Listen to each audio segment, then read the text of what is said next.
Hello, my friends. Welcome to Lean and Clean with Fitness Chef Christine. I am Christine, your host, and today I want to talk to you about getting ready for the holidays. I don't know if you're like me, but the holidays can cause a lot of stress and anxiety, not just about food or the interruption of my routine, but also dealing with family.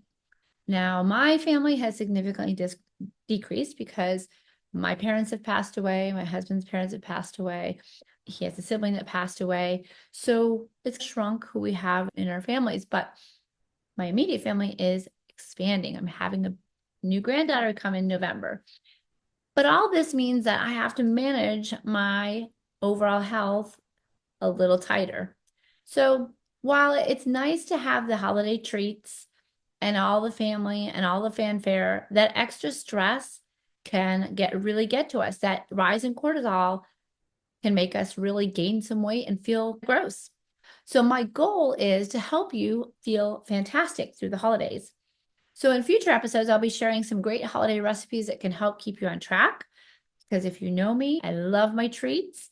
And every day I have to have something sweet, but I'm also sugar free. So that means I don't eat any kind of processed sugar and I don't have honey anymore. And I gave up all the commercial sweeteners, opting instead for allulose or monk fruit or stevia as my sweeteners of choice. This has helped me manage my insulin fluctuations and really help me on track much easier than all the ups and downs and feeling super hungry. So then what do we do during the holidays? Well, let's talk a little bit about mindful eating, right? There's all these choices out there, and it helps us to decide way in advance, like now, that coming into November and Thanksgiving time and all the pumpkin spice time, that we are going to keep ourselves accountable and in control. How do we do that? Number one, cut the sugar, right? Get rid of it. That will stop your cravings. Number two, prioritize stress relief. That means great sleep and lots of great activities. It's a perfect time outside. It's not too hot, it's not too cold, at least most places. So get your walk on, get outside, play in the leaves, have some fun. It's a perfect time. Go to the pumpkin patch, all that good stuff. Do some outdoor breathing activities and really feel good about yourself. Because going through all the anxiety and stress of holidays is made so much easier if you keep your personal stress in check. And in that same line, if you're a person that works out all the time, make sure you're not skipping those workouts. It's okay to miss one or two, but don't let that become a habit. Stay with your actual routine. So one of the things that has really helped me in the past when I've had company for extended periods of time for holidays is to involve them in my exercise. Sometimes there's some resistance there. They may not have tried some of the exercises, but most people, if you ask them, hey, do you want to come on an extra walk with me? Or would you like to try some weightlifting with me or some Pilates with me? Most people would try it. Now, there are the few select men who don't want to do that. For the most part, my lady friends have usually joined me. And then really, I want to focus on why are we celebrating? It isn't because we need more food. The celebration happens because we want to be grateful for all that we have and we want to be family connected. And so as we come into Thanksgiving, we want to really concentrate on that gratitude. So having a gratitude journal where you are saying, hey, I'm just so thankful that I have a house, that I have healthy food, that I have friends to connect with, whatever that may be.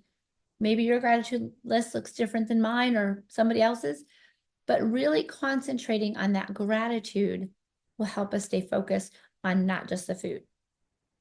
We've been working, if you've been with me for a bit, we've been working on really taking out that mental, I need to eat all the time. So that awareness that we haven't had food in a while, by making things simple. And this continues through the holidays. So really meal prepping, making sure that it's simple meal prep, that you're really going to actually do it. So like the egg cups or making your mini cheesecakes ahead of time, the mini sugar-free cheesecakes. So you always have something sweet on hand. Maybe you want to make some sugar-free chocolate bites, but whatever it is that's going to motivate you to stay on track, you want to have that available to you. So don't wait till the last minute. If you're like me and you get to that hangry stage, you are just going to eat anything to make that hangriness go away.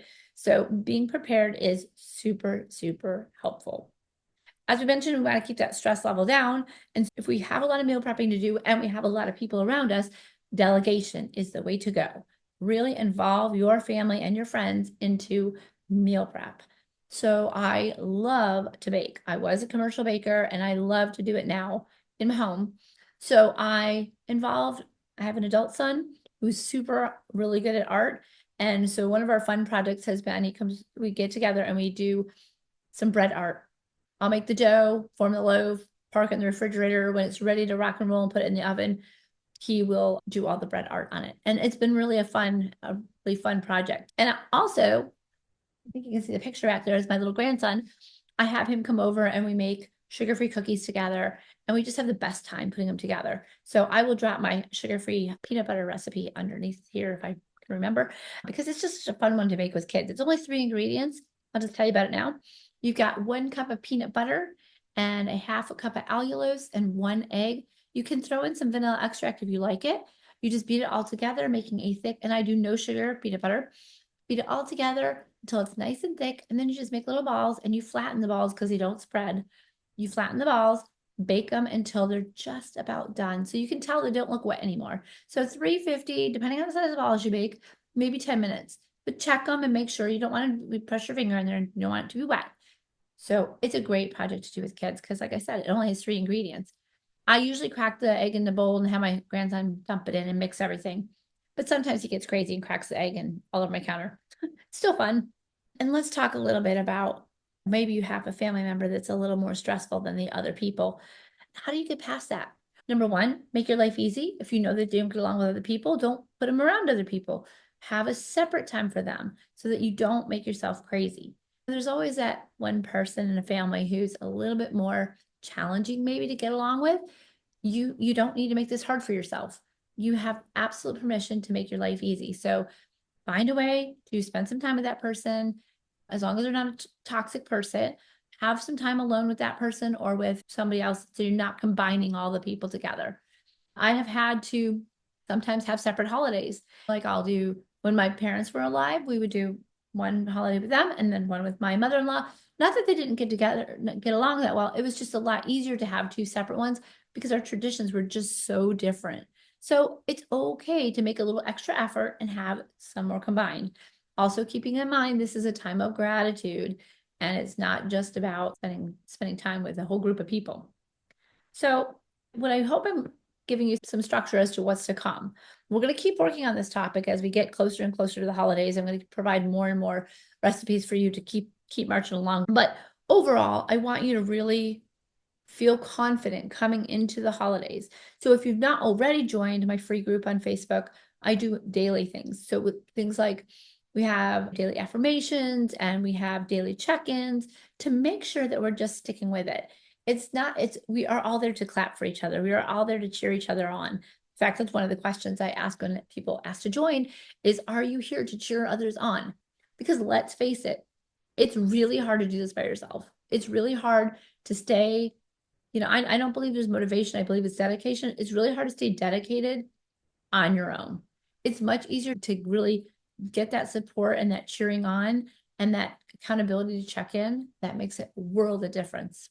So you have my invitation to join. It is free. It is free to subscribe to this podcast. It is free to leave a comment. It is free to hit that like button, and all that is so appreciated. And more than anything, if you want to share this, that would make me so happy, because my primary reason for doing this is because I feel called to help. I was so lost for so long and hated my body so much. I didn't appreciate all that my body did for me, that I really want to pass along how really blessed I am and how I've taken a bazillion classes now. And I really want to pass that knowledge on to all of you. And hopefully you've heard something that is helpful. But connect. I'd love to hear from you. If you have ideas for future episodes, I would love to have them. If you'd like to be a guest on the show, feel free to reach out to me, as I would love to have you. As always, I pray for each and every one of you. And I, really strongly pray that you remain healthy into your great old age, because that is always our goal. Sending each and every one of you lots of love. Be healthy. Fuel and hydrate and move. Talk to you soon.